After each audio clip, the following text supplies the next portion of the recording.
Uhali gani mtazamaji wa TVE, karibu katika taarifa ya habari, tukujuze yale yaliyojiri na tuliokuandalia kutoka chumba cha habari. Mimi ni Sofia Amani, nitakusomea habari za kitaifa na kimataifa. Habari za biashara zitasomwa na Nezia Masinde. Karibu hadi tamati. Kifuatacho ndani ya TVE habari. Mahakama ya hakimu mkazi Kisutu yaridhia ombi la Tundu Lissu kusimama mwenyewe kujitetea katika kesi ya uhaini inayomkabili. Mamlaka ya maendeleo ya biashara Tanzania TanTrade kwa kushirikiana na PPP watangaza mradi wa uendelezaji wa uwanja wa maonesho wa Mwalimu Nyerere. Na katika habari za kimataifa, miili ya waliofariki dunia kwenye ajali ya ndege kukabidhiwa kwa familia.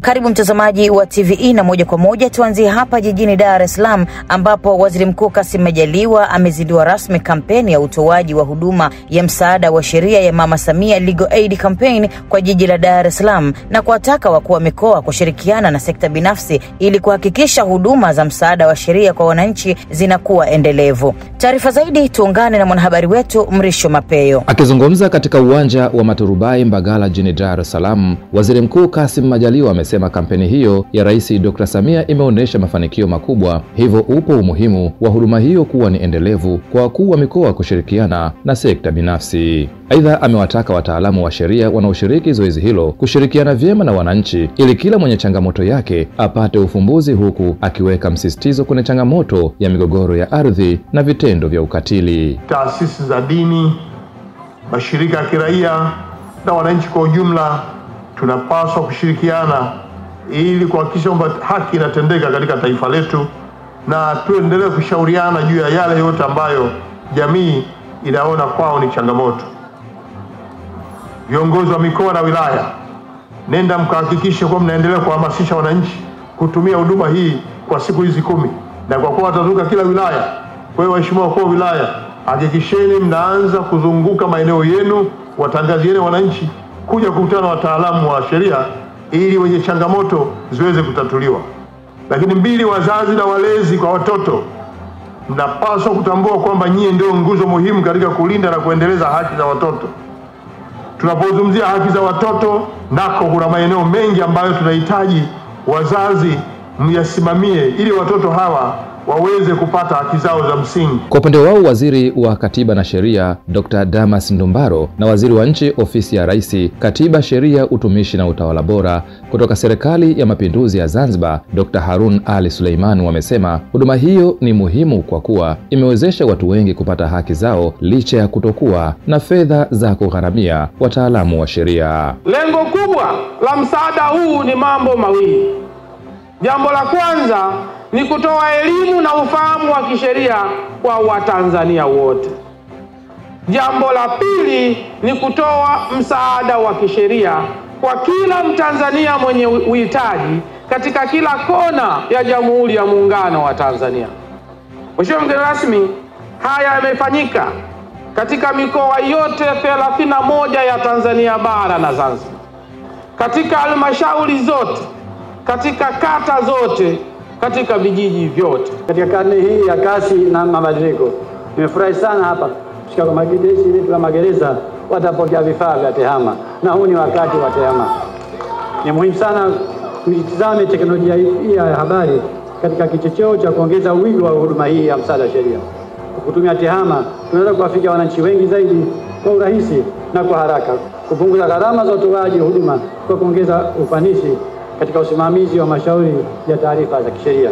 Hata hivyo, mkuu wa mkoa wa Dar es Salaam Albert Chalamila amewasisitiza wananchi mkoani humo wenye changamoto za kisheria kuendelea kujitokeza ili kupata msaada wa kisheria na hatimaye waweze kupata haki zao. Waziri Mkuu, naomba nikuahidi kwamba mimi na wakuu wa wilaya, wakurugenzi, madasi, mamea, wananchi wote kwa ujumla, tutatoa ushirikiano kwa siku zote 10. Wananchi walete malalamiko yao. Ninaamini kwamba mambo yote yatapata suluhu ya kisheria hapa Mbagala pamoja na kwenye wilaya zote, kwamba serikali haitishi, bali serikali itapokea ushauri kwa mtu yoyote anayekuja kwa busara hiyo na sio busara nyingine. Kampeni ya utoaji msaada wa huduma za kisheria ya Mama Samia, yani Mama Samia Legal Aid Campaign kwa jiji la Dar es Salaam imezinduliwa leo na itadumu hadi Juni 25 ambapo itakwenda wilaya zote za jiji hilo. Ni kushukuru sana Mrisho Mapeyo kwa taarifa hiyo.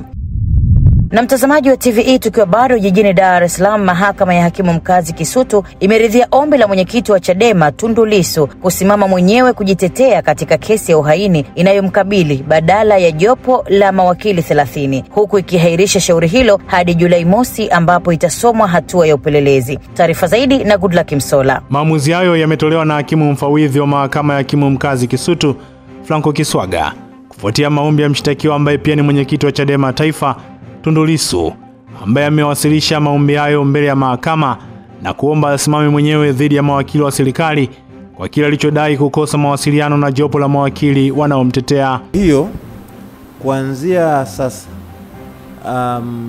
hoja zitakuwa zinajibiwa kati ya upande wa mawakili wa serikali, upande wa jamhuri na mshtakiwa mwenyewe, mpaka pale atakaposema tena vinginevyo kwamba naomba mawakili wangu warudi au warudi huyu na huyu. Lakini kwa sasa mshtakiwa atajitetea mwenyewe kama alivyoomba, ombi lake limekubaliwa na upande wa utetezi wameridhia hivyo. Kwa hiyo kuanzia sasa ni mawakili wa serikali dhidi ya mshtakiwa. Awali akizungumza wakati wa kuwasilisha maombi hayo, Tundu Lissu ambaye anashtakiwa kwa makosa mawili ikiwemo kosa la uhaini, alieleza mahakama kuwa amekuwa akikosa nafasi ya kuzungumza na mawakili wanaomtetea kwa uhuru, hivyo anaiomba mahakama kumruhusu asimame mwenyewe ili aweze kuwasilisha maelezo yake kwa ufasaha. Wakijibu hoja hiyo, upande wa mashtaka kupitia kwa wakili wa serikali mwandamizi Nasolo Katuga aliambia mahakama kuwa upande wa mashtaka hauna pingamizi na hatua hiyo, kwani ni maamuzi ya kisheria. Kwa mtuhumiwa anapoomba kuweza kujitetea mwenyewe, anaruhusiwa kufanya hivyo. Baada ya uamuzi huo mdogo, upande wa mashtaka uliendelea kueleza mahakama kuwa bado upelelezi haujakamilika kutokana na jarida la upelelezi kwa kumwendesha mashtaka wa serikali DPP, ambaye akimaliza kulisoma jarida hilo atalileta mahakamani ili mahakama ifanye maamuzi ya upelelezi kabla ya kupelekwa mahakama kuu. Akijibu hoja hiyo, mshtakiwa Tundu Lissu alitaka ufafanuzi ni kwa nini upelelezi haukamiliki, hoja ambayo ilitolewa ufafanuzi na upande wa mashtaka, kisha baadaye pande hizo mbili kukubaliana kabla ya baadaye mahakama kuahirisha shauri hilo mpaka Julai mosi mwaka huu. Nje ya mahakama, mmoja wa mawakili wanaomwakilisha Tundu Lissu, Jebla Kambole, akapata nafasi ya kuzungumza na wanahabari hatua ya mteja wao kuamua kusimama mwenyewe katika shauri hilo. Kwa hiyo kama ilivyotokea mara ya mwisho, Lissu amekuwa akinyima fursa ya kuzungumza au kusalimiana na watu. Kwa hiyo kutokana na hizo changamoto, lakini pia ukizingatia kwamba mawakili sisi paka hatua hii tunafika takriban siku 68 hatukuwahi kupata fursa ya kuzungumza kama mawakili, kwenda gerezani kumtembelea, kujadiliana naye. Kwa hiyo tunazungumza kwa njia ya kioo, kwa njia ya simu, kiasi kwamba tunashindwa kufanya consultation na mteja. Tunapata muda wa kufanya visitation. Sisi kama mawakili tunajua mara nyingi tunaenda mahakamani, tunaenda magerezani, tunazungumza na wateja wetu, lakini namna ya kuzungumza na Lissu inakuwa ni tofauti na wateja wengine. Kwa hiyo tukaona hili jambo sio sawa, lakini pia tukaona kwamba haki zake za msingi gerezani zinakiukwa. Tumeieleza mahakama, tumechukua hatua za kimagereza, lakini hakuna ambacho kinachukuliwa hatua yoyote. Na kwa kuwa level ya upelelezi wa hili shauri bado unaendelea kuzungumzwa kwamba ukukamilika, tukaona ni jambo la busara tuzungumze na mteja, ili mteja mwenyewe afanye uamuzi wa kuzungumza mwenyewe moja kwa moja na mahakama.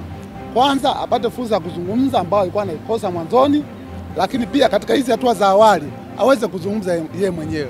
Kwanza yeye mwenyewe ni wakili, ashakuwa rais wa chama cha wanasheria, ashakuwa wakili zaidi ya miaka 22, kwa anafahamu utaratibu wa kisheria. Ni kushukuru sana Goodluck Msola kwa taarifa hiyo.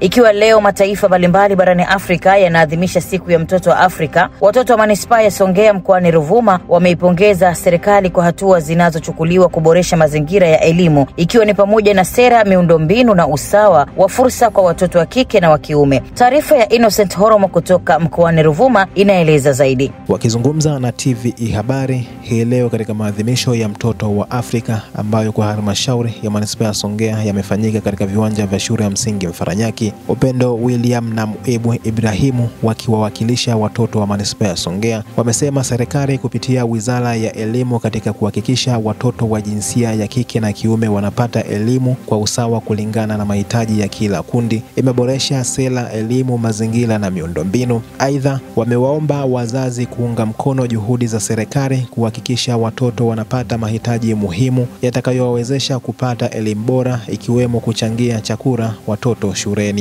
Katika shule zetu tunamshukuru mama yetu Samia kwa sisi watoto wa kike ametuboresha, kwa sababu kwanza tumejengea vyoo special kwa maalum kwa ajili ya watoto wa kike. Kwa mfano zile siku ambazo sisi watoto wa kike tunapata shida wakati wa period, ametuletea taulo za kike ambazo zinaweza kutusaidia tukae nyumbani. Maana hapo mwanzo ukiwa na hiyo tatizo unabaki nyumbani. Kwa sasa tumeletewa hivyo vifaa na tunapo darasani kila siku. Tunamshukuru mama yetu Samia kwa maadhimisho haya ya mtoto wa Afrika. Tumeonyeshwa haki nyingi za msingi za mtoto, ikiwa ni elimu. Pia tunapata elimu ambazo ni bora. Wazazi wanahitaji kujitoa kwa mali kama kuchangia mchango wa chakula ili watoto waendelee kudumu mashuleni. Pia wanahitaji kuwalipia mahitaji ya msingi kama madaftari, peni, rula ili wanafunzi waweze kupata elimu bora huko mashuleni. Kwa upande wake, mstahiki meya manispaa ya Songea Michael Mbano amewataka wazazi, jamii, taasisi na mashirika yasiyo ya kiserikali kuungana na serikali ili kuhakikisha kila mtoto anapata haki yake ya msingi ya elimu bila ubaguzi wa aina yoyote. Tuwe na dhamira ya kweli ya kulinda haki za mtoto, kwa sababu mtoto wa leo ndio kiongozi wa kesho. Tuwapende, tuwalinde, tuwape nafasi ya kung'ara, na tusisahau hakuna taifa bora bila watoto wenye furaha, afya na matumaini.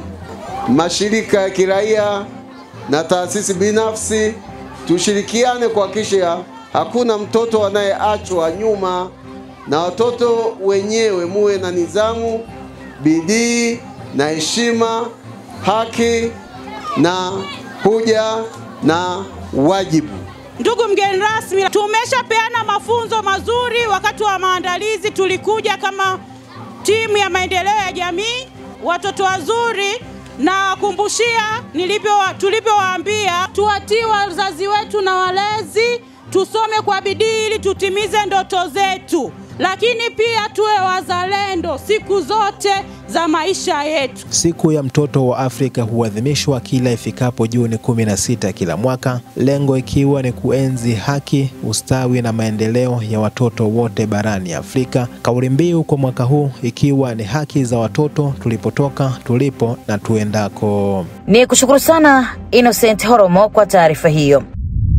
Katika hatua nyingine, katika maadhimisho ya siku ya mtoto wa Afrika huko mkoani Singida, TVE imewatembelea watoto wenye mahitaji maalum shule ya msingi Ikungi ili kujua ndoto zao baada ya kuhitimu masomo. Mwanahabari wetu Amini Nyaungo ana undani wa taarifa hiyo. Kila mmoja ana ndoto, tumaini pamoja na matamanio. Ikiwa leo ni siku ya watoto duniani, watoto wa shule ya msingi Ikungi ambao hawa wana mahitaji maalum wameelezea ndoto zao baada ya kumaliza masomo. Nikimaliza kusoma natamani kuwa rais, nataka kuwa daktari, nataka kuja kuwa mwalimu.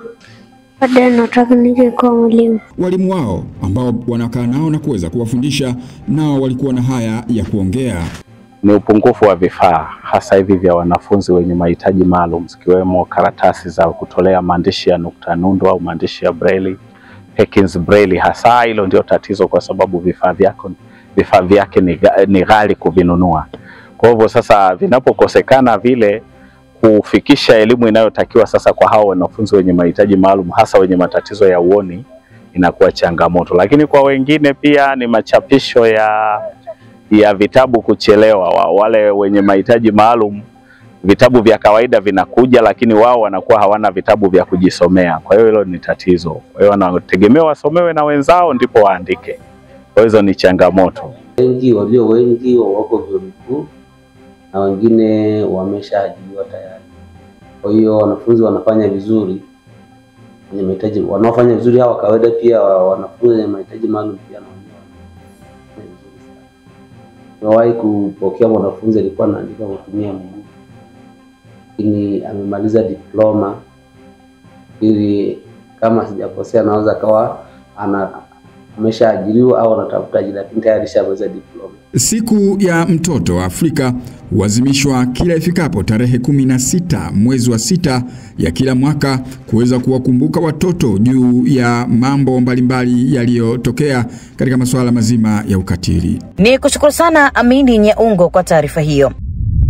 Na mtazamaji, tuelekee sasa mkoani Shinyanga ambapo imeelezwa kuwa matukio ya mauaji ya vikongwe yamepungua kutoka 152 kwa mwaka 2023 hadi kufikia matukio 138 kwa mwaka 2024 katika maeneo mbalimbali nchini, huku sababu za mauaji hayo zikitajwa kuwa ni imani za kishirikina, ramli chonganishi na baadhi ya watoto kuwatelekeza wazazi wao na kutaka kuwadhulumu mali. Mwamvita Mkondo ameandaa taarifa zaidi kutoka mkoani Shinyanga. Akizungumza kwenye maadhimisho ya siku ya kitaifa ya kuelimisha na kupinga ukatili dhidi ya wazee ambayo yamefanyika kitaifa mkoani Shinyanga, naibu waziri wa maendeleo ya jamii, jinsia, wanawake na makundi maalum, Mwanaidi Ali Hamisi, amesema serikali itaendelea kuchukua hatua kwa watu wote watakaobainika kufanya mauaji, hivyo jamii inapaswa kuwalinda, kuwathamini na kuwahudumia wazee. Takwimu za mauaji ya vikongwe zinaonyesha kuwa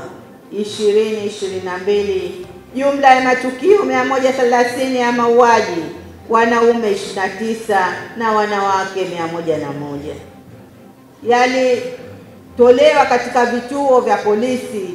Pia mwaka 2023 matukio hayo yaliongezeka hadi kufikia 152, wanaume 36 na wanawake 116.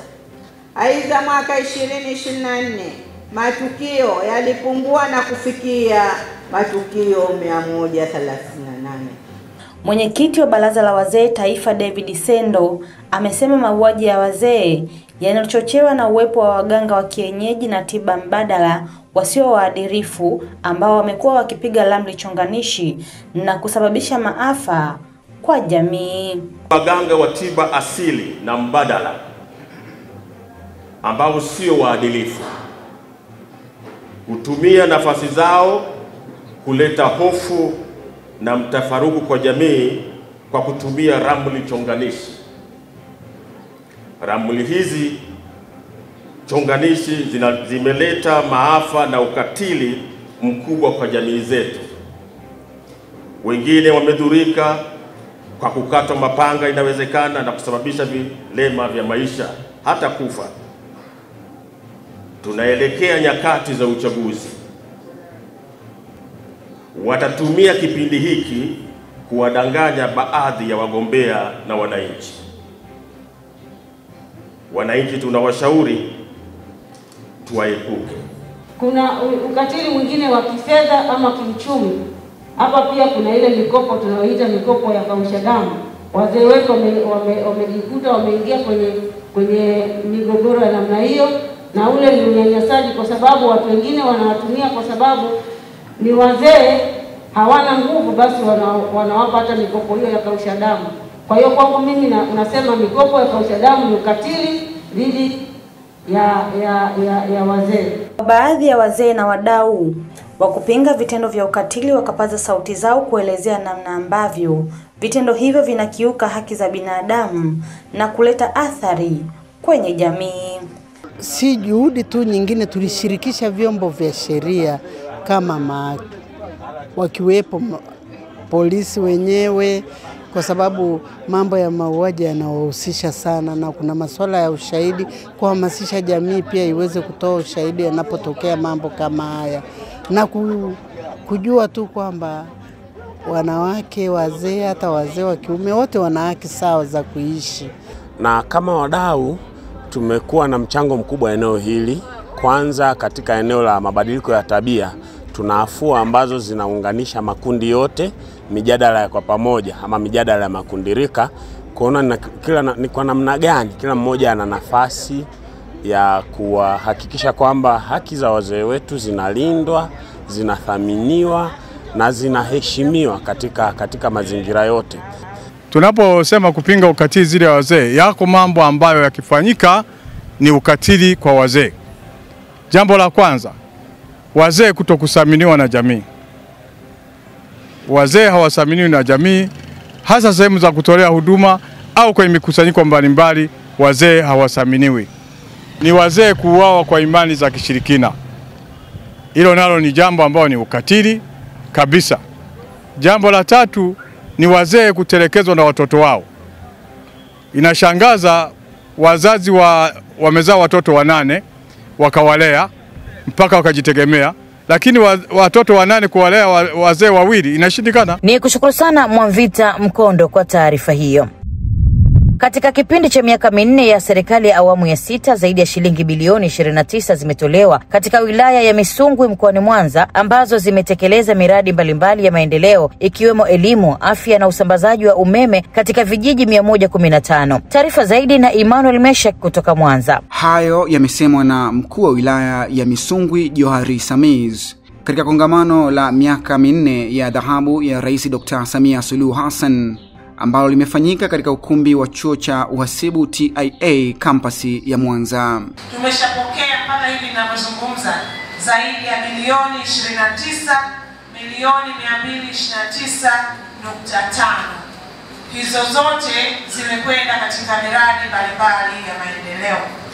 Kwa hivyo tunaweza kusema kwamba na kwa kipindi hicho cha miaka 4 ambayo tunaizungumza, serikali ya awamu ya 6 imeelekeza kiasi cha shilingi bilioni 7.3 katika kuwezesha elimu bila malipo ili watoto wetu kuanzia shule ya awali mpaka kidato cha 6 waweze kupata elimu hiyo.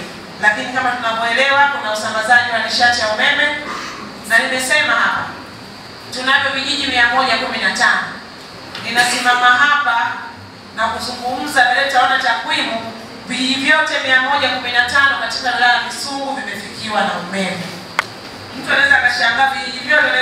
Sasa hivi hatua inayofuata sasa, umeme unapelekwa kwenye ngazi ya vitongoji. Kwa upande wake, katibu tawala katika wilaya hiyo Abdi Makange amesema kuwa kwa kipindi cha miaka 4 ya Rais Dr. Samia Suluhu Hassan, mambo mengi yametekelezwa katika wilaya hiyo na taifa kwa ujumla, ikiwemo ujenzi wa miradi mbalimbali ya maendeleo. Lakini tunataka kuambie, Daktari Samia Suluhu Hassan alipoingia madarakani, kazi ya kwanza aliyofanya ni kufanya reformu ya nchi hii. Sote tunashahidi. Hawa jamaa zetu walikuwa hawafanyi mikutano ya hadhara. Daktari Samia Suluhu Hassan akafanya reformu ya kuwaruhusu wafanye mikutano ya hadhara. Leo wako mtaani. Mheshimiwa Samia Suluhu Hassan alikuta kuna changamoto katika uhusiano wa nchi za kimataifa. Amefanya reform. Leo hii uhusiano wa kimataifa baina ya Tanzania na mataifa mengine ni wa kupigiwa makofi sana. Mheshimiwa Daktari Samia Suluhu Hassan amefanya reform ya kuhakikisha kwamba Watanzania wanapata maji. Amekuja na kauli mbiu ya kumkua mama ndo kichwani. Sote tunashahidi, tunaona miradi mikubwa ya maji inaendelea kutokea katika nchi hii. Leo hii tarehe 19 tunakwenda kuzindua daraja la Kiongo Busisi. Daraja ambalo kwanza linakwenda kuimarisha uchumi wa maeneo haya. Watu walikuwa wanatumia zaidi ya masaa 6-7 kuvuka kwenye kivuko. Kesho kutwa baada ya kuzindua tutakuwa tunatumia dakika 2. Hizi ndio reform za Watanzania wanaozitaka. Akizungumzia mafanikio makubwa yaliyofanywa na serikali katika kuboresha miundombinu ya taasisi ya uhasibu kampasi ya Mwanza kwa kipindi cha miaka 4, mkurugenzi wa taasisi hiyo Dr. Honest Kimario amesema wamepokea shilingi bilioni 7.8 ambazo zimewawezesha kujenga jengo la kisasa na kuhama kutoka walikokuwa wamepanga. Taasisi ya uhasibu Tanzania inaungana na wanamisungwi na Watanzania wote katika hafla hii ya kutambua mafanikio ya miaka minne ya Mheshimiwa Rais Daktari Samia Suluhu Hassan akiwa madarakani, kwani kama taasisi tumepata mafanikio kede ndani ya muda huu mfupi. Mheshimiwa mgeni rasmi, ndani ya kipindi cha miaka minne ya uongozi wa rais wetu Daktari Samia, Taasisi ya Uhasibu Tanzania kampasi ya Mwanza tumepokea kiasi cha bilioni 7.8 kutoka serikalini kwa ajili ya mradi wa jengo hili la kisasa lenye madarasa yenye uwezo wa kuhudumia wanachuo 2194, maabara ya kompyuta yenye uwezo wa kuhudumia wanachuo 200 kwa wakati mmoja, na maktaba ya kisasa yenye uwezo wa kuhudumia wanachuo wapatao 250 kwa wakati mmoja. Kukamilika kwa mradi huu kumewezesha taasisi kuhama kutoka Ilemela ambapo tulikuwa tumepanga, na hivyo kuokoa fedha za serikali zilizokuwa zinalipwa hapo awali. Kongamano hilo la miaka minne ya dhahabu ya Rais Dr. Samia Suluhu Hassan limewakutanisha wadau mbalimbali wa maendeleo, wakiwemo viongozi wa serikali, viongozi wa chama, wafanyabiashara pamoja na wananchi. Ni kushukuru sana Emmanuel Meshak kwa taarifa hiyo. Mwenyekiti wa Jumuiya ya Umoja wa Wanawake Tanzania UWT Mary Chatanda amewataka wazazi na walezi kuhakikisha wanaweka misingi imara ya kuwalinda watoto wao na kukemea vitendo vya unyanyasaji wa kijinsia. Taarifa iliyoandaliwa na Victor Masangu inasomwa na Nancy Ibrahim. Chatanda ametoa kauli hiyo wakati wa ziara yake ya kikazi katika halmashauri ya Kibaha mji mkoa wa Pwani kwa lengo la kutembelea miradi ya maendeleo na kuiweka mawe ya msingi, ikiwa ni utekelezaji wa ilani ya CCM ya mwaka 2020-2025. Wacheni watoto wa kike wasome, wacheni watoto wa kiume wasome. Dr. Samia amewajengea vyuo, amejenga shule, tuwasimamie, wala tusiache kwamba watoto hawa wasome kwa maana ya kusema wanasoma. Wasome na kufaulu, manake mnawafuatilia, shirikianeni na walimu kujua mtoto anaendeleaje katika masomo yake. Tumewaacha watoto wetu wanajilea wenyewe. Tumeacha kizazi kinaangamia. Tumeacha watoto wetu wanalelewa na mitandao.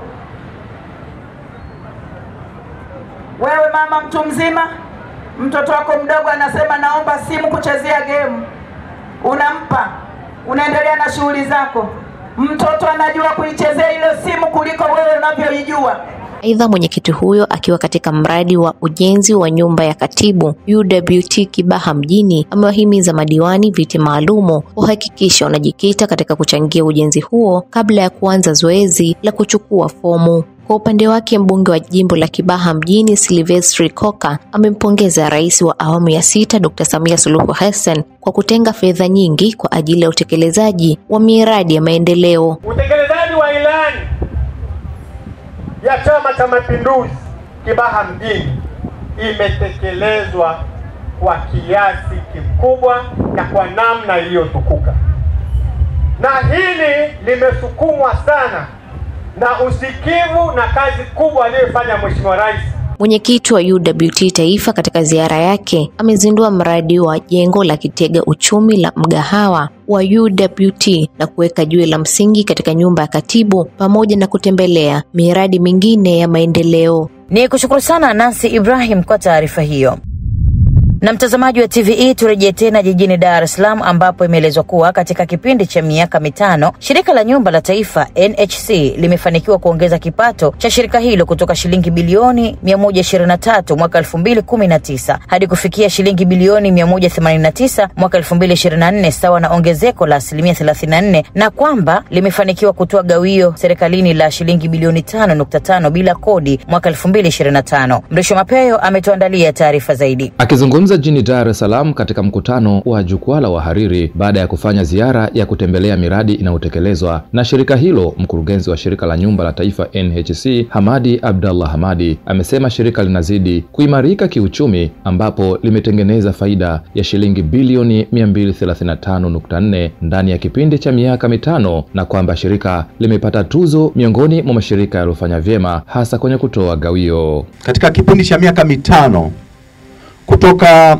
2019 tulikuwa na kipato cha bilioni 125.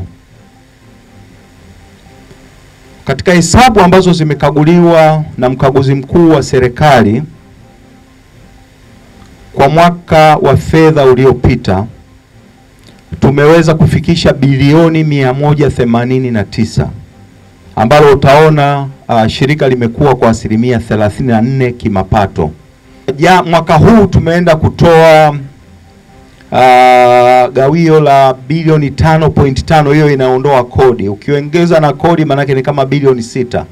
Hiyo ni gawio tu, utaona jinsi gani ambavyo tumekuwa tunatoa gawio kwa serikali, lakini hata kodi zetu tumekuwa tukilipa kodi kubwa. Aidha, Hamadi amesema kuwa moja kati ya mambo muhimu ya kuchangia utulivu kwenye taifa ni kuhakikisha wananchi wanakuwa na makazi bora. Hivyo shirika hilo limejikita katika ujenzi wa nyumba bora, ikiwemo Samia Housing Scheme, ikiwa ni katika kuunga mkono kazi nzuri inayofanywa na Rais Dr. Samia kwenye shirika hilo. Kwa upande wake, mwenyekiti wa jukwaa la wahariri Tanzania TEF Deodatus Balile amelipongeza shirika la nyumba la taifa kwa kufanikiwa kukwamua miradi ambayo ilisimama kwa muda mrefu katika eneo la Kawe, lakini sasa inaendelea, na kwamba miradi ya shirika la nyumba NHC imekuwa ni kivutio kikubwa cha jiji la Dar es Salaam.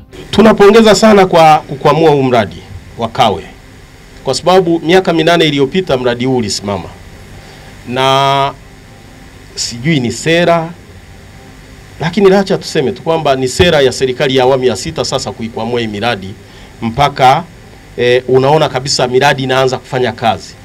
Lakini sio tu miradi kufanya kazi.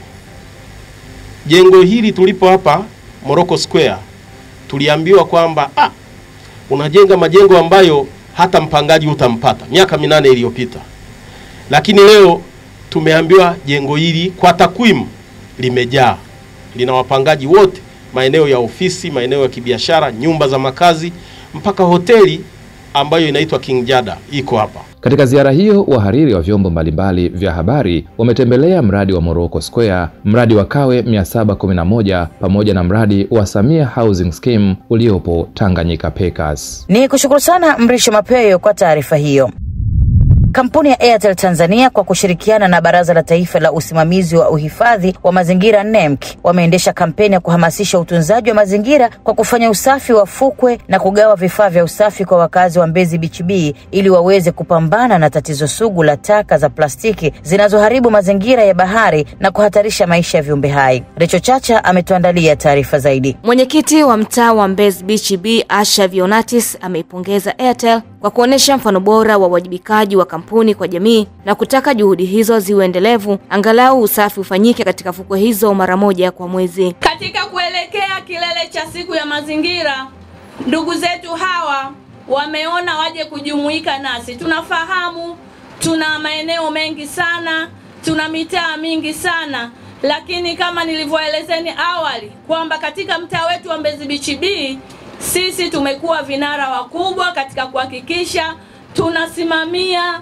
masuala mazima ya mazingira kwa kutoa elimu mara kwa mara kwa wananchi wetu, lakini pia kwa wanafunzi wa shule mbalimbali ambazo zimekuwa zikituzunguka. Katika shughuli hiyo kumetolewa elimu juu ya namna bora ya kutupa taka na athari za muda mrefu za plastiki kwenye mazingira, ambapo afisa mazingira mwandamizi kutoka NEMC Jeremia Nyakwaka amesisitiza juu ya umuhimu wa kila mwananchi na taasisi kwa ujumla kuchukua hatua za dhati katika kuhifadhi mazingira, hasa yale ya fukwe yanayovamiwa kwa kasi na uchafu wa plastiki. Kikubwa ambacho tumekiona hapa, taka tulizozikuta hapa ni taka nyingi, na tumekuta kuna taka za plastiki, tumekuta kuna syringes ambazo hapa sio mahali pake. Syringes zinapaswa kuwa maeneo ya hospitali na kuna namna yake ya kwa ajili ya kudhibiti hizo taka aina ya syringes hizo. ambazo tunaziita ni taka hatarishi. Vile vile kuna aina mbalimbali za takataka ambazo tumezikuta. Kuna mifuko hiyo ya plastiki ambayo tumezikuta hapo, makopo, na tumeona chanzo, kuna mto pale tunaoita mto Mbezi. Kwa wale wanaopitia barabara kule juu kuna daraja la Malesela pale. Kwa hiyo tunakuta kwamba ukifika pale kwenye ile daraja tujue kwamba ule mto unaelekeza maji yake kwenye bahari ya Hindi, na hasa katika huu mtaa wa Mbezi Beach B. Kwa upande wake mkurugenzi wa mawasiliano na udhibiti kutoka Airtel Beatrice Singano amesema kampeni hiyo ni sehemu ya mkakati wa kampuni kushiriki katika maendeleo endelevu kwa kulinda mazingira. Katika kuhakikisha kwamba tunaadhimisha kitaifa, tunajua kwamba maadhimisho yalikuwa tarehe 5. Kama kampuni ya simu za mikononi ya Airtel tumeweza kutoa message ambazo zilitumwa kwa wateja wetu Tanzania nzima, hasa kwenye ile mikoa ambayo tunaamini kabisa kwamba mazingira ni tatizo. Kwa sababu na kama mnavyofahamu, nafikiri na NEMC mtatunga mkono kwamba pale panapokuwa na mikusanyiko ya watu wengi, basi ndipo kila binadamu anaweza kuzalisha taka zaidi. Na hizi taka ngumu kwa kweli zimekuwa ni tatizo. Kama alivyoeleza meneja Jeremiah, ni kwamba leo tumepita na tumejionea kwamba taka zile ngumu haziwezi kuyeyuka. Kwa hiyo zinaendelea kuwepo na zinakuwa ni hatarishi, sio tu kwa viumbe wa baharini, bali hata na sisi ambao tunatumia fukwe hizi mara kwa mara. Ni kushukuru sana Recho Chacha kwa taarifa hiyo. Benki ya Biashara ya DCB imeeleza dhamira yake ya kuendelea kushiriki katika juhudi mbalimbali za kusaidia afya za Watanzania kwa kushiriki kikamilifu katika zoezi la kuchangia damu salama kwa wenye uhitaji. Ellen Manyango ametuandalia taarifa zaidi. Kauli hiyo imetolewa jijini Dar es Salaam na mkurugenzi mtendaji wa DCB Bwana Sabasaba Moshingi wakati wa maadhimisho ya siku ya utoaji damu duniani, na kusema kuwa licha ya benki yao kujikita kwenye huduma za kifedha, wanaona pia ni wajibu wao kuchangia maisha ya Tanzania kupitia matukio ya kijamii kama haya, na kusisitiza kuwa zoezi la kuchangia damu lina mchango mkubwa katika kuhakikisha wagonjwa mahospitalini wanapata damu bila kulazimika kusubiri ndugu au jamaa. Lengo moja kubwa sana la kusaidia wagonjwa ambao katika nyakati tofauti tofauti wanahitaji damu.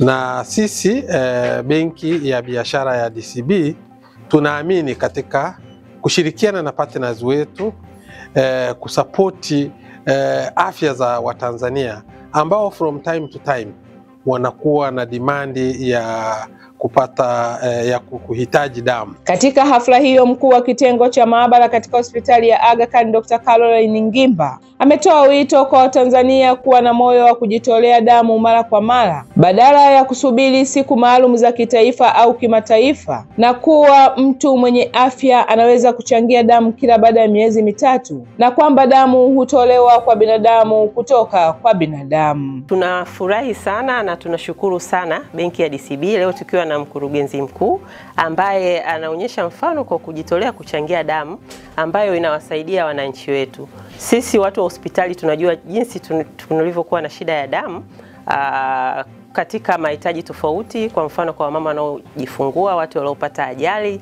na watu wenye magonjwa mbalimbali. Kwa hiyo damu ni kitu ambacho kinahitajika sana. Kwa hiyo tukipata watu wanaojitolea hivi tunafarijika sana. Naye mtaalamu wa utoaji damu kutoka mpango wa taifa damu salama Bwana Peter Chami ameishukuru benki ya DCB kwa kuonesha mfano wa kuigwa na kuzitaka taasisi nyingine nchini kuunga mkono juhudi hizo, akibainisha kuwa mahitaji ya damu katika hospitali za Tanzania bado ni makubwa. Mahitaji ni makubwa kwa sababu tunatakiwa aidha, ili tuweze kupata damu za kutosheleza, aidha labda kwa siku tunatakiwa tupate uniti 200 kila siku. Ndio hapo kidogo tunaweza kutosheleza, kwa sababu hospitali zetu zinahitaji huduma ya damu kwa wingi sana. Ni kushukuru sana Ellen Manyango kwa taarifa hiyo. Kampuni ya MultiChoice Tanzania DSTV imetangaza rasmi kuanza kwa promosheni ya Onja Utamu wa Juu inayotoa ofa maalum kwa wateja wa vifurushi vya Poa, Bomba, Shangwe na Compact, ambapo wateja hao kupitia kampeni hiyo watazawadiwa vifurushi vya juu zaidi na kufurahia burudani na vipindi vingi vya DSTV. Taarifa zaidi na Recho Chacha. Kauli hiyo imetolewa jijini Dar es Salaam na mkuu wa kitengo cha masoko kutoka DSTV Ronald Shelkindo, ambapo amesema kampeni hiyo ambayo itadumu kuanzia Juni 16 hadi Julai 31 mwaka huu, na katika kipindi hicho wateja wa DStv watakaolipia vifurushi vya juu zaidi ya walivyokuwa wakitumia watazawadiwa kwa kupandishwa hadi kifurushi cha juu zaidi ya walichokilipia. Aidha, amesema kwamba promotion hiyo inawahusu wateja wote wa vifurushi vya Poa, Bomba, Shangwe na Compact. Mteja yeyote ambaye ni active or not active, yani ule ambaye sasa hivi anaona, ambaye aone, wote wanaqualify. Wewe ukiwa ulisema bwana mimi hii mashindano ya FIFA Club World Cup kwa sababu yanakuja kwenye kifurushi cha Bomba, bwana mimi naona nitasubiri tu mpaka msimu utakapoanza upya.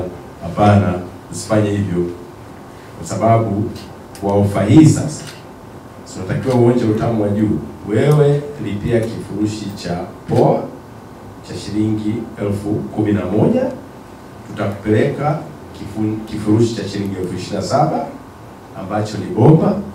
Utaweza kuona mechi zote hizi 63.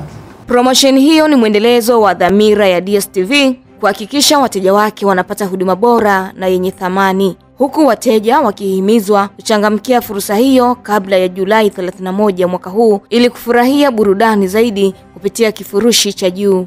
Ni kushukuru sana Recho Chacha kwa taarifa hiyo. Vijana wametakiwa kushiriki kikamilifu katika uchaguzi wa rais, wa bunge na madiwani kwa kuwachagua viongozi wenye maadili mema wanaopinga vitendo vya rushwa ambavyo vimekuwa vikwazo katika upatikanaji wa viongozi sahihi kwa maendeleo ya jamii. Taarifa ya Joel Maduka inafafanua zaidi kutoka Geita. Wito huo umetolewa na mjumbe wa Baraza Kuu la Umoja wa Vijana wa Chama cha Mapinduzi UVCCM Taifa kutoka mkoa wa Geita, Ruben Sagaika, wakati wa kongamano la vijana na waumini wa kanisa Katoliki Parokia Mtakatifu Maria Goleti iliyofanyika mjini Geita. Sagaika amesema kuwa vijana wanapaswa kutumia nafasi walionayo kwa hekima kwa kuwachagua viongozi waadilifu wenye hofu ya Mungu na maono ya kweli ya maendeleo kwa taifa. Ni wakati wa vijana kujitokeza, lakini pia ni wakati wa kuwa waangalifu.